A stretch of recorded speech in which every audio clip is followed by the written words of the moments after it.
Hello everyone, myself Parvinder Shah and I am going to teach you the first chapter of 11 biology, that is life process. Before going to teach this chapter, the subject, I have introduced something about the biology. What what does it mean? Where it is application, where it is used, why people should learn biology. These are some questions which people, uh, when the people are taking the biology that come in the mind, why should we take the biology? That the simple meaning is biology means the study of living things and their natural surroundings, how they live, what are their habitat, how they are survived, how they are adapted. And it is something one can observe it practically. Biology is a subject which can be studied practically, not the imaginary like a physics and the chemistry, where uh, the equation are just imaginary कि H plus Cl ऐसा बन के HCl बनता होगा. Bio is not like that. Bio, अगर आपको लगता है कि यहाँ पे उसके साथ रिस्पिरेशन के लिए स्टोमेटा यूज होता है, you can see the with the help of cutting you can see the stomata. Biology is like a practical experience जो हम पढ़ते हैं. You can see the light, you cannot imagine कि ऐसा होता है. You can go cut the section और आप देख सकते हो कि एक्चुअल में जो तुमने स्टडी किया, एक्चुअल में आपने जो स्टडी किया वो मैं आपको दिखाई देगा. Okay, most of the people learn biology. कौन बायोलॉजी पसंद करता है? The person who love the environment, who love the nature, the creature, how some plants are very small, how some plants are very tall, how the water is transported in the plant. तो nature को observe करना, nature को proper से देखना, ठीक है, the beauty of nature देखना, that people love the biology. Most of the student take biology because he or she want to become a doctor after the 12th standard. That's good.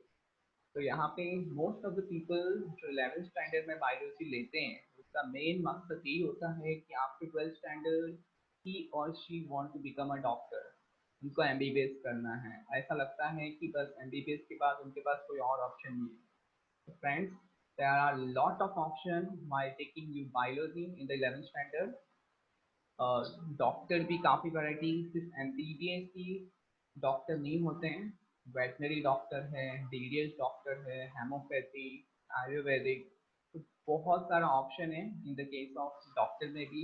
इसके अलावा there are various advance branch in biology, जिसमें biotechnology, microbiology, bio informatics, और भी बहुत सारे branches हैं जो कि हम लोग बायोटेक्नोलॉजी, ये सब रिसेंट ब्रांच है जो कि बायो लेके एक स्टूडेंट वो फील्ड में अपना करियर बना सकता है. Okay, so before going to start this chapter, I'm going to discuss something about who was the person discovered the term, who was the person who first time coined the term biology. That was no one as Aristotle. Aristotle was the scientist who first time coined the term biology. Okay, after some time, after some year, because of the complication, because of the diversity in the living organism, the term biology are divided, are splitted into the two parts. Okay, so they are just separated. They are just divided the whole life process into two parts. That is the plant process are different and animal process are different. So the whole life process are divided into two parts, that is a botany and zoology.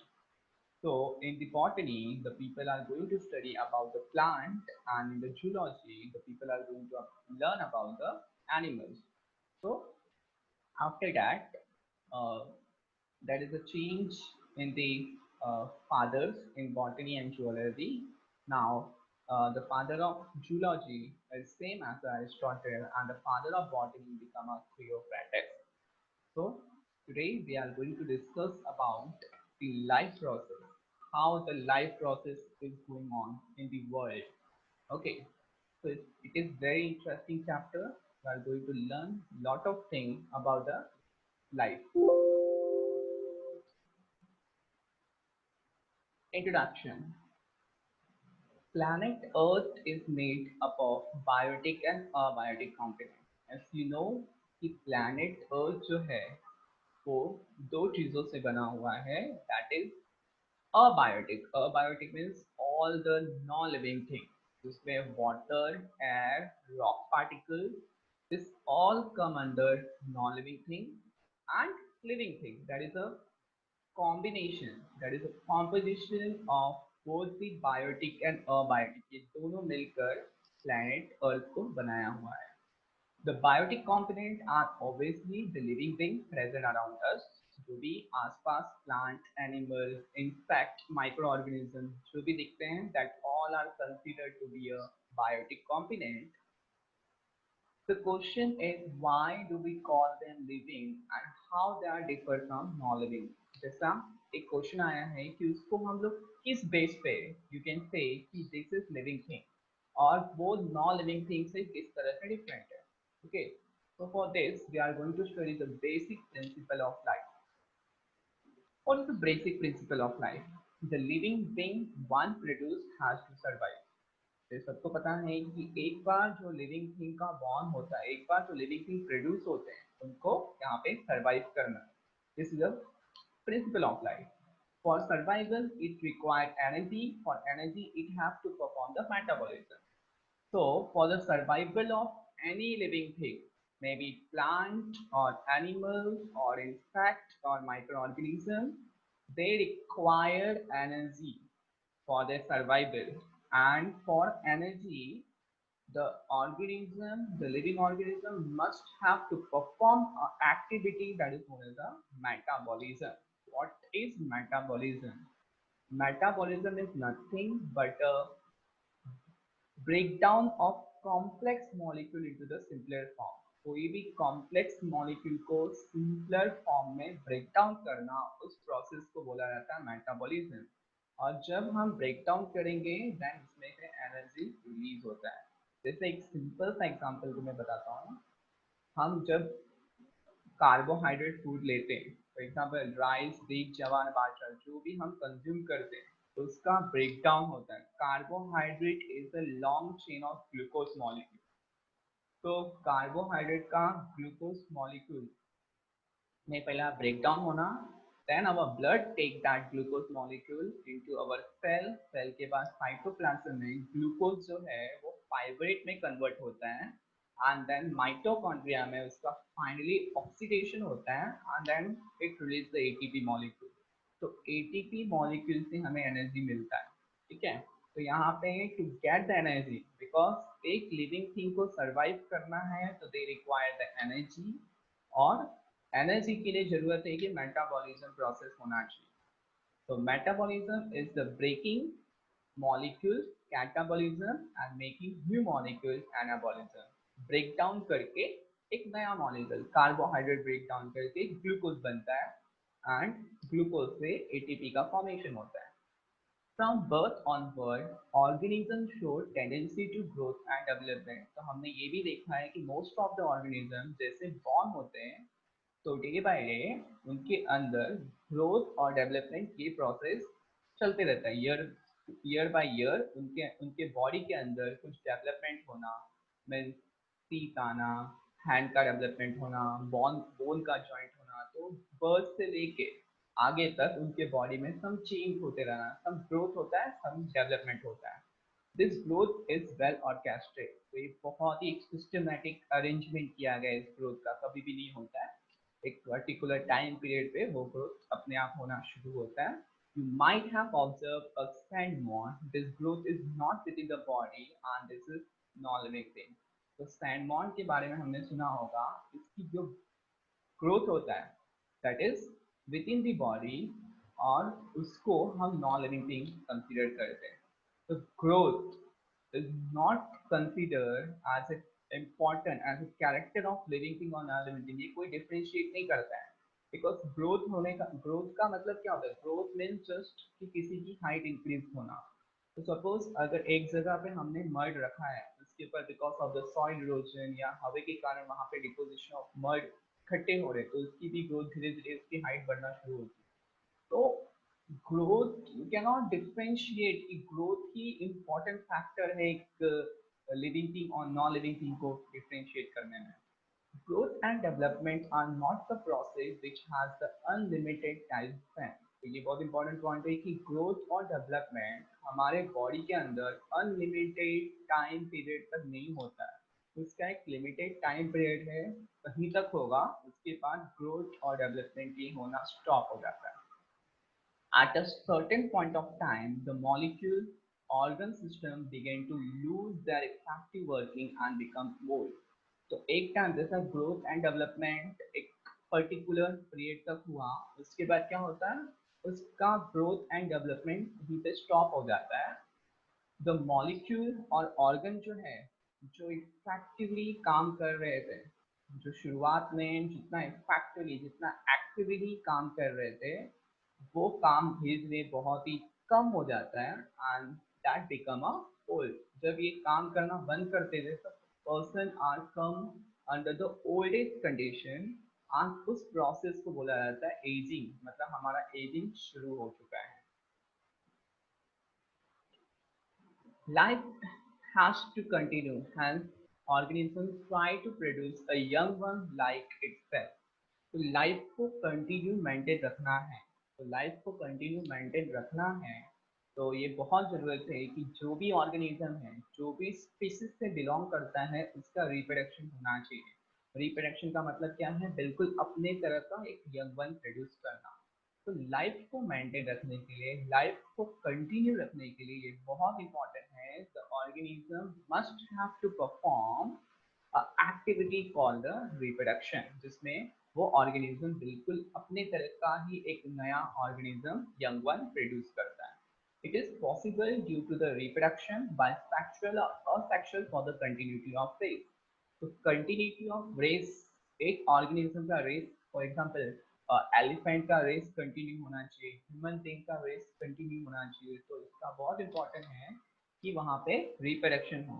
Reproduction दो type के होते हैं, एक तो sexual reproduction होता है और एक होता है असेक्सुअल रिप्रोडक्शन। सेक्सुअल रिप्रोडक्शन में दो पेरेंट का इन्वॉल्व होता है, जहाँ पे मेल और फीमेल गैमेट होते हैं, दो पार्टनर होते हैं, उनका फर्टिलाइजेशन फिर आगे का प्रोसेस होता है। और असेक्सुअल में सिर्फ एक ही पेरेंट होते हैं, एक ही पेरेंट से एक ऑफस्प्रिंग का बॉर्न होना, उसको असेक्सुअल बोलते हैं। तो कुछ भी हो, कंटिन्यूटी रेस के लिए of organism may be the organism produced by sexual और asexual. Mules and the sterile bee do not produce yet are living. Can't be reproduction are the inclusive character of the life. तो reproduction भी हम ऐसा consider नहीं कर सकते कि one of the most prominent character of living thing, because mules ये एक living thing है और sterile bee ये भी living thing है, but इनके अंदर reproduction नहीं होता है। तो there are some organisms जहाँ पे they are except for the character of living thing, इनके अंदर नहीं होता है फिर भी ये living thing है। As the body lose its capacity to perform metabolism, the body die. तो जिस दिन हमारा बॉडी मेटाबॉलिज्म की कैपेसिटी को लूज कर देगा, मतलब हमारे बॉडी के अंदर अब जो कॉम्प्लेक्स मटेरियल है वो ब्रेक डाउन होना बंद हो गया, that day our body will die. Any living being respond to the thermal, chemical or biological change in surrounding. This is the unique property of living thing. तो एक living thing की unique property है, वो हर एक चीज को respond करता है, मे बी वो हॉट हो या कोल्ड टेम्परेचर हो उसको भी रिस्पॉन्स करता है, केमिकली कंडीशन को भी रिस्पॉन्स करता है, बायोलॉजिकल कुछ चेंज हो रहा है सराउंडिंग में उसको भी रिस्पॉन्स करता है। तो ये हमारा एक बहुत ही यूनिक कैरेक्टर है लिविंग थिंग का। Okay, now diversity, we are going to discuss the next topic, that is the subtopic, that is the diversity. What is the meaning of diversity? Diversity होता क्या है? There is an immense diversity in the living organism. Variety of organisms are living together, but they are show the difference in their habitat. उनका रहना बहुत, you can see the living organism में बहुत diversity होता है। Diversity मतलब कुछ बहुत ही छोटे होते हैं, उनको देखने के लिए we are using the microscope, कुछ बहुत ही लार्ज होते हैं जिसमें हमें नेकेड आई से भी दिखाई देता है। Some are living in the water, they are called aquatic. कुछ टेरेस्ट्रियल है, कुछ एम्फीबियन है, कुछ हवा में रहना पसंद करते हैं. तो they are various type of organism, फिर भी वो साथ में रहते हैं. In order to understand the interrelation between the living and non-living as well as between the living thing or a group, systematic study of this is essential. तो इनके बीच का इंटररिलेशन कैसा है, इनके बीच का इंटररिलेशन इन द सेंस लिविंग और non living thing का आपस में इंटरेक्शन कैसा है, दो लिविंग थिंग का आपस में कैसा इंटरेक्शन है. तो इसके लिए सिस्टमैटिक स्टडी करना बहुत इंपॉर्टेंट है. Because in the ecosystem, you know what is ecosystem? That is the interaction between the living thing and non-living thing. वहाँ पे एक लिविंग थिंग को एक नॉन लिविंग थिंग कॉम्पोनेंट की जरूरत पड़ती है. For example human being as a living thing they requires non living thing में वाटर, ऑक्सीजन, सॉइल, ये सब की हमें जरूरत पड़ता है. तो that is the interaction between the living thing and non living thing. और दो लिविंग थिंग अगर ग्रुप में रह रहे तो किस तरह के रह रहे हैं, तो इसके लिए सिस्टमैटिक स्टडी करना बहुत इंपॉर्टेंट है. बिकॉज डाइवर्सिटी तो बहुत है, फिर भी हम एक जगह कैसे सरवाइव कर रहे हैं, for that systematic study is very essential. The data is more important for the industry, agriculture, classification of organism are used. तो ये डेटा हमें बहुत ही यूजफुल होता है इन द केस ऑफ बहुत सारे इंडस्ट्री, कुछ एग्रीकल्चर की कौन से कॉम्बिनेशन ऑफ प्लांट, ये दो प्लांट को कंबाइन करके हम ग्रो कर सकते हैं क्या, जैसा मल्टीपल क्रॉपिंग होता है, फिर क्रॉप रोटेशन प्रोसेस होता है. तो ये सब चीज़ जो है अगर हमने सिस्टमेटिक स्टडी किया कोई भी प्लांट और एनिमल के बारे में, तो एग्रीकल्चर और इंडस्ट्री के लिए बहुत ही यूजफुल है. इसलिए ऑर्गेनिज्म का क्लासिफिकेशन होना बहुत ज़रूरत है. और अगर वो प्रॉपरली क्लासीफाई है तो you can use for the various purpose. तो कैसे क्लासिफिकेशन करेंगे, तो क्लासिफिकेशन करने के लिए वी हैव सम कंटेंट दिया है यहाँ पे, तो उसके थ्रू यू कैन क्लासीफाई.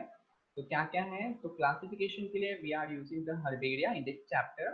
उसके बाद है बॉटेनिकल गार्डन, उसके बाद म्यूजियम एंड बायोडाइवर्सिटी पार्क. तो ये चार थिंग हम लोग पूरे डिटेल में स्टडी करेंगे कि किस तरह से क्लासिफिकेशन यहाँ पे किया जाता है.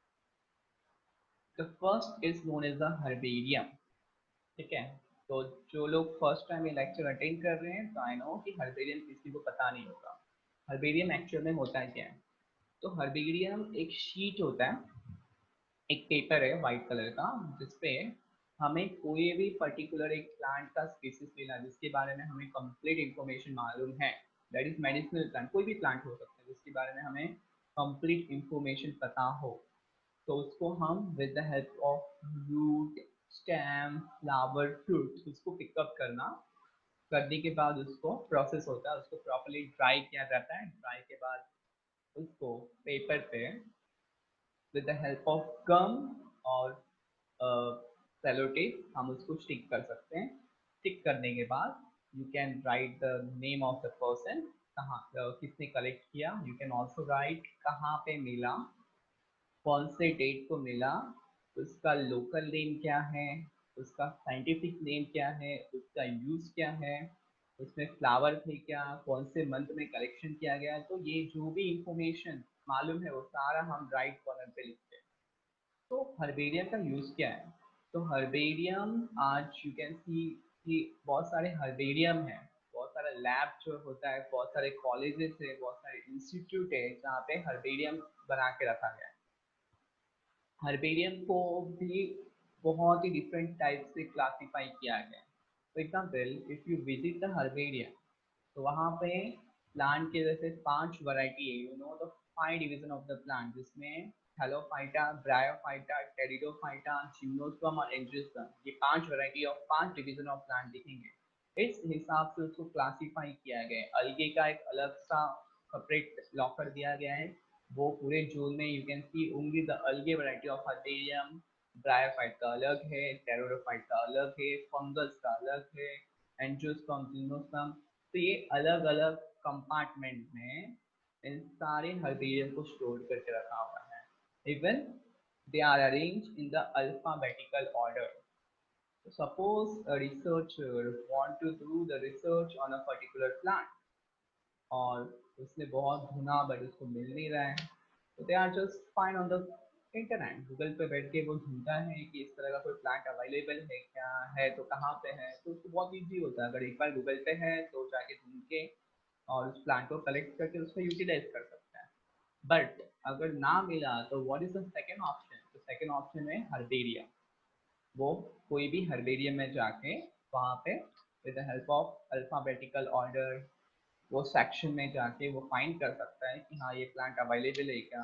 अगर एक बार उसको प्लांट आइडेंटिफिकेशन हो गया तो उसके बारे में पूरा डिटेल्स दिया रहता है कि वो कब कलेक्ट किया गया, कहाँ पे कलेक्ट किया गया।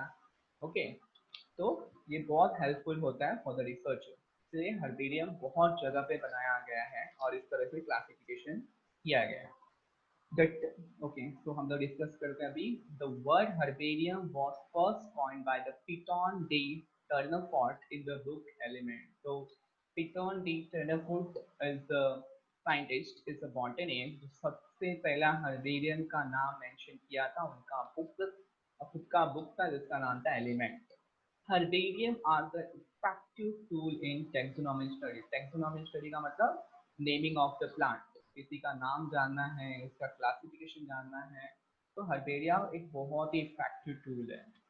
A herbarium is essentially dry plant specimen that is pressed and treated mounted on the standard side seat in order to preserve it।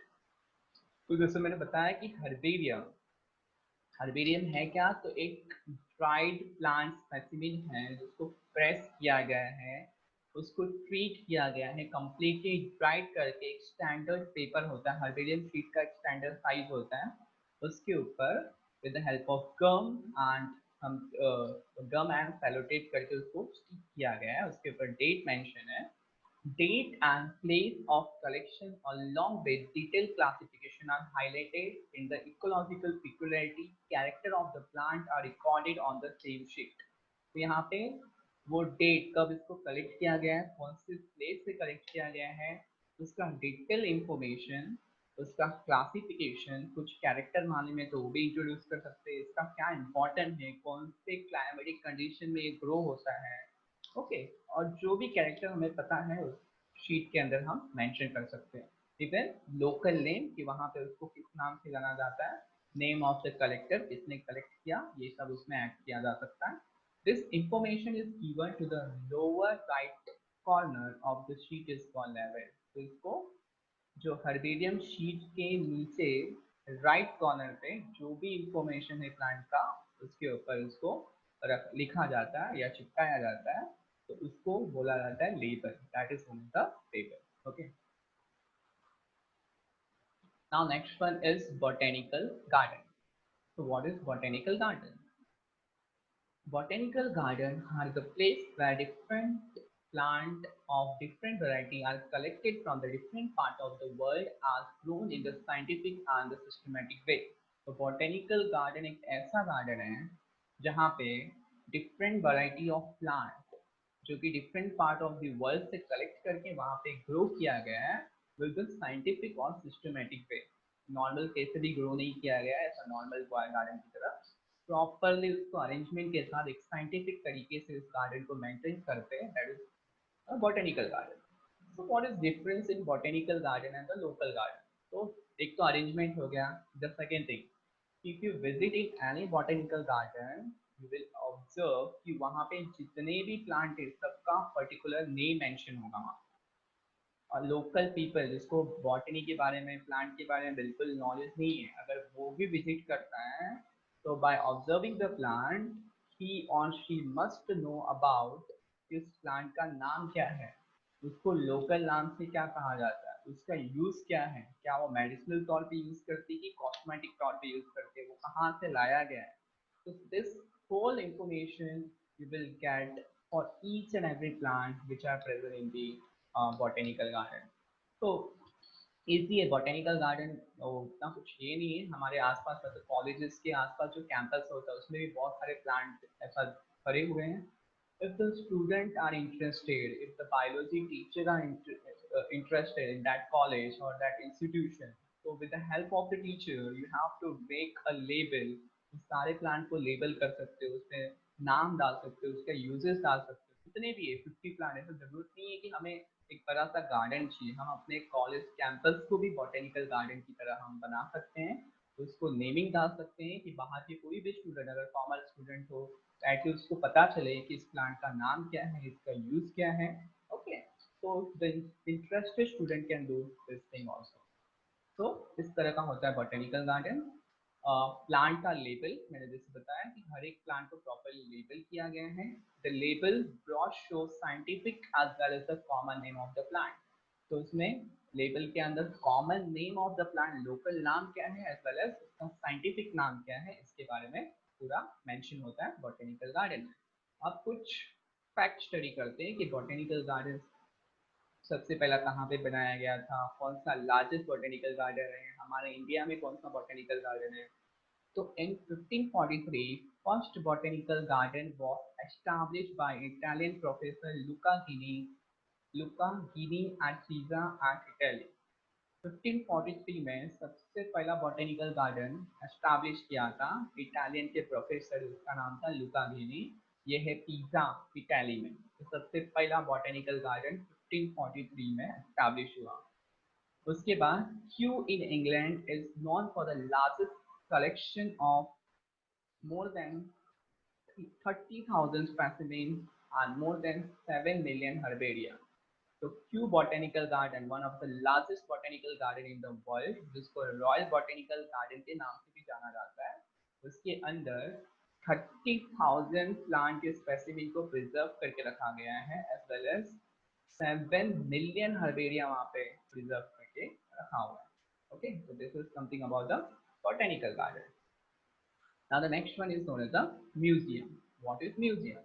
So museum are the place the collection of preserved plant and animal specimen are kept। तो museum एक ऐसा place है जहाँ पे plant को preserve करके रखते ही हैं, साथ में एनिमल के स्पेसिमिन को भी वहाँ पे प्रिजर्व करके रखा जाता है। तो प्लांट को प्रिजर्वेशन करने का बहुत ही आसान तरीका है, या तो हर्बेरियम शीट बनाओ, या तो एक केमिकल आता है जो कि बॉटल के अंदर डाल के उसको प्रिजर्व करके रखा जा सकता है। That chemical is known as the formaldehyde. Plant and animal are the specimen may be preserved in formalin 1 to 40% formaldehyde in a transparent jar। इस फोटो में you can see the different type of jar है वहाँ पे transparent, उसके अंदर formaldehyde डाला गया है, और प्लांट और एनिमल के स्पेसिमेन उस ट्रांसपेरेंट जार के अंदर डालने के बाद formaldehyde डाला जाता है और उसको टाइट पैक करके रखा जाता है। Okay, this are the preservation method of the plant और animal. Jar are labeled, larger animal like bird and the mammal are usually preserved। तो प्रॉपरली जार को लेबल कर दिया जाता है कि कौन सा एनिमल है, ये कौन सा प्लांट है। यहाँ पे हम लार्जर एनिमल, बर्ड्स और मैमल्स को भी प्रिजर्व करके रख सकते हैं in the museum. The science is known as a taxidermy. तो ये प्रिजर्वेशन ऑफ लार्जर एनिमल और प्लांट को फॉर्मेल्डिहाइड में जिस तरह से प्रिजर्व करते हैं by using the transparent glass, such type of study, such type of preservation technique is known as the taxidermy। Specimen in dried are also kept in the museum. तो यहाँ पे जो ड्राइड स्पेसिमेन, सूखा हुआ specimen है, उसको भी यहाँ पे प्रिजर्व कर सकते हैं म्यूजियम में। We can even find systematic collection of cells, skeleton of animal, insect box in the museum। तो हमें और क्या क्या चीज म्यूजियम में दिखाई देता है। तो म्यूजियम में बहुत सारे डिफरेंट टाइप के सेल, अलग अलग प्रकार के, कहाँ कहाँ से कलेक्ट करके लेके आते हैं, उसके नेम के साथ उसको मेंशन करके वहाँ पे प्रिजर्व करते हैं। डिफरेंट स्केलेटन ऑफ एनिमल्स, ये भी दिखाई देगा। और कुछ इंसेक्ट के बॉक्स होते हैं, इंसेक्ट बॉक्स हनी कोम्ब बोलते हैं ना, उसको भी प्रिजर्व करके वहाँ पे म्यूजियम में रखा गया है और रख सकते हैं। Thus, biological museum is educational institute are reference hub of biodiversity study। इसलिए बायोलॉजिकल म्यूजियम को एक एजुकेशन इंस्टीट्यूट बोला गया है और एक अच्छा रेफरेंस है अगर हमें बायोडाइवर्सिटी के बारे में स्टडी करना है। तो म्यूजियम को हब्स ऑफ बायोडाइवर्सिटी स्टडी के लिए हब्स कहा जाता है। हब मतलब you can study a lot of diversity in the museum. Okay, this is something about the museum. The next is known as a zoological park. तो zoological park basically zoo बोला जाता है जिसके अंदर you can see the different type of animals. Zoological park generally known as the zoo as a place of interest for the common people. सब live living animals देखना पसंद करते हैं, lion, tiger, elephant, cheetah ये सब जिंदा देखना पसंद करते हैं. तो ये जूलॉजिकल जो जू होता है that is a common interest for the common people. सब जाके वहाँ पे विजिट करके जिंदा जानवर देखना पसंद करते हैं. In zoo, wild animals are kept in the captivity. So according to the captivity, zoo में वही एनिमल को रखा जाता है जो किसी को हार्म ना करे. तो वहाँ पे लाइव वाइल्ड एनिमल को भी अकॉर्डिंग टू द कैप्टिविटी मतलब उनका प्रॉपरली केज बनाया जाता है, उनके रहने का सब प्रॉपर हैबिटेट मेंशन मेंशन करने के बाद ही वहाँ पे उस वाइल्ड एनिमल को रखा जाता है. They are protected and care is taken to provide the conditions similar to the natural habitat. तो इस तरह का वहाँ पे कंडीशन बनाया जाता है कि उनको लगे कि हम लोग एकदम नेचुरल सराउंडिंग में हैं, हम एकदम जंगल में रह रहे हैं, ठीक है. और उनको प्रॉपरली केयर किया जाता है, प्रॉपरली देख रेख खाना पीना पहुँचाने का प्रॉपरली काम करते हैं. इन जू a naturalist can study the food habit and the behavior of the animal. तो जो भी नेचुरलिस्ट है, जो भी जूलॉजिस्ट पर्सन है जिसको एनिमल के बारे में स्टडी करना है, तो एनिमल जू में वो प्रॉपरली एक एनिमल के बारे में स्टडी कर सकते हैं कि वो कैसे, उनका फूड हैबिट कैसा है, उनका बिहेवियर कैसा है, वो कैसे रहते हैं, डिफरेंट ऑर्गेनिज्म के साथ उनका बिहेवियर कैसा है. तो ये नेचुरलिस्ट और जूलॉजिस्ट के लिए एक स्टडी का मेन जरिया है जू. Flora, manual, monograph, and catalog are the some tools of maintaining the biodiversity record. तो जो भी बायोडाइवर्सिटी रिकॉर्ड है, नेशनल पार्क हो, जूलॉजिकल पार्क हो, तो उसके लिए वी हैव सम टूल्स. उसके अंदर हमने रिकॉर्ड मेंशन करके रखा है कि कितना एक्सटिंक्ट स्पीसीज है, कितना इंडेंजर्ड है, इस सब के बारे में रिकॉर्ड मेंशन करके रखा हुआ है. क्या क्या है हमारे पास? फ्लोरा. फ्लोरा के अंदर you can see the different variety of the plant. Plant के बारे में पूरा रिकॉर्ड उसमें मिलेगा. मैनुअल है अपने पास, मोनोग्राफ है और कैटलॉग. ये कुछ टूल्स है जिसके अंदर बायोडाइवर्सिटी का रिकॉर्ड मेंशन करके रखा हुआ है. फ्लोरा क्या है? Flora is the plant offer at a particular area on time. तो एक पर्टिकुलर एरिया में उस वक्त कौन सा प्लांट है उसके बारे में फ्लोरा के अंदर पूरा इंफॉर्मेशन मिलेगा. ओके. तो फ्लोरा पूरे प्लांट का इंफॉर्मेशन बताता है. उस फ्लोरा बुक के अंदर पूरा प्लांट का रिकॉर्ड, उस एरिया में कितने प्लांट है, कितने एंजियोस्पर्म है. सपोज एक नेशनल पार्क है तो उसमें उस पूरे नेशनल पार्क का एरिया कितना है, उसमें एंजियोस्पर्म प्लांट कितना है, टेरिडोफाइट कितना है, ब्रायोफाइट कितना है, तो सारा इंफॉर्मेशन उसके अंदर हमें मिल जाएगा. A monograph describes any one selected biological group. तो monograph में ना एक particular selection of group के बारे में डिस्कस करते हैं. कुछ भी हो सकता है वो, उसके बारे में डिस्कस किया जाता है. Then manual provide the information. So with the help of manual, you can get the information of the entire that area. वो भी जो zoological park है उसके बारे में पूरा manual के through you can get the information. Key about the identification of the species found in the particular area. तो key बहुत ही important है. वो कोई भी species का identification के लिए हम लोग key use करते हैं उस एरिया में. मतलब किसी प्लांट और एनिमल के बारे में हमें नहीं मालूम, उसके नेम नहीं मालूम, उसका हैबिटेट नहीं मालूम, तो की बहुत ही इंपॉर्टेंट रोल प्ले करता है उस प्लांट को आइडेंटिफाई करने के लिए, उस प्लांट का प्रॉपर नेम आइडेंटिफाई करने के लिए. यहाँ पे बहुत इंपॉर्टेंट है कि एक पर्टिकुलर एरिया हम जब विजिट करते हैं तो हमें कोई प्लांट के बारे में, उस प्लांट के नाम नहीं मालूम होते हैं, उस प्लांट का क्या साइंटिफिक नेम है, ये सब नहीं मालूम होता है, तो उसके लिए we can use the key. वो इसके बारे में सारी इंफॉर्मेशन बताता है. Biodiversity park. It is the ecological assemble of the species that forms self-sustaining community on degraded or barren landscape. तो बायोडाइवर्सिटी पार्क एक ऐसा पार्क है जहाँ पे बहुत ही इकोलॉजिकल एसेंबल दिखाई देगा. Different plant of different variety of plant एक ही जगह एक कम्युनिटी बना के रह रहे हैं जो कि पहले डिग्रेड हो चुका था या बैरन लैंड था. तो वहाँ पे इस तरह का हमें एक पार्क दिखाई देता है जिसका नाम है बायोडाइवर्सिटी पार्क. इसमें डिफरेंट टाइप ऑफ ऑर्गेनिजम्स एक ही जगह पे प्लांट के स्पीसीज दिखाई देते हैं. एग्जाम्पल उत्तम राव पाटिल बायोडाइवर्सिटी पार्क जो कि गुड़ेघर महाबलेश्वर में है.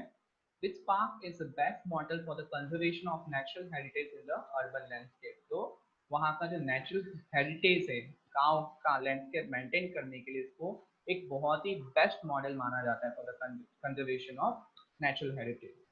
Systematic classification of living organisms is help in understanding the relation between organism and maintain the harmony on the planet or study the biodiversity must. तो किसी चीज का सिस्टमेटिक स्टडी करना लिविंग ऑर्गेनिज्म का ये बहुत ही हमें हेल्प करता है समझने के लिए कि दो ऑर्गेनिज्म के बीच का अंडरस्टैंडिंग कैसा है, किस तरह से उन्होंने, अगर उनके बारे में इंफॉर्मेशन मिलता है तो वी कैन, अगर हमें हारमोनी इस प्लेनेट पे पीस बना के रखना है, शांति बना के रखना है, तो बायोडाइवर्सिटी मतलब डाइवर्सिटी भी एक साथ कैसे रहते हैं, किसके किसके बीच में अच्छी रिलेशन है, किसके बीच में अच्छी रिलेशन नहीं है, ये बहुत इंपॉर्टेंट है कि हम सिस्टमेटिक स्टडी करें हर एक ऑर्गेनिज्म का, उनका उनका इंटर रिलेशन कैसा है, उनके बीच में इंटरेक्शन कैसा है, तो बहुत हेल्प करेगा हमारे बायोडाइवर्सिटी को प्रिजर्व करने के लिए। Now the key Key is a taxonomic aid used for the classification of plant and animal। तो जैसे मैं बताया कि की बहुत ही इम्पोर्टेंट रोल प्ले करता है अननोन प्लांट और अननोन एनिमल के बारे में आइडेंटिफाई करने के लिए, ठीक है। तो यहाँ पे जो फोटो है दैट इज की flora of northern and central state, तो ऐसा की फाउना भी आता है। दिस की is only for the identification of plant, ऐसी फाउना में you can identify the different varieties of animals. The key based on contrasting character get accept and other। तो key के अंदर बहुत सारा कैरेक्टर होता है, हम उसके लीफ, हम उसके फ्लावर, ऐसा दो तीन कैरेक्टर देख के finally you reaches the point where you can get a name of the plant. वहां पे फाइनली उस प्लांट का नेम पता चल जाता है, बिकॉज की के थ्रू अगर लीफ है तो उसका फ्लावर कैसा होना चाहिए, उसका स्टेम कैसा होना चाहिए, तो ये स्टेप बाय स्टेप अगर हम फॉलो करते हैं तो अननोन प्लांट का भी नाम with the help of this की हम बता सकते हैं। द स्टेटमेंट इन की इज कॉल्ड अ लीड। तो जो भी स्टेटमेंट, जैसा हम सिस्टमेटिक जा रहे हैं लीड फ्लावर के, तो उसको लीड कहते हैं जो भी इंफॉर्मेशन दिया है। नॉर्मली की आर एनालिटिकल इन नेचर। तो की जो है वो एनालिटिकल है, हम लोग कहीं भी जाके उसको एनालाइज कर सकते हैं एंड डिफरेंट प्लांट का नाम हम पता कर सकते हैं। The classification of organism are study in the next chapter.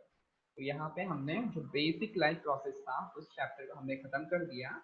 अब ऑर्गेनिज्म का किस तरह से क्लासिफाई किया गया है we can see in the next chapter, जो कि हम अगले चैप्टर में देखेंगे। So thank you.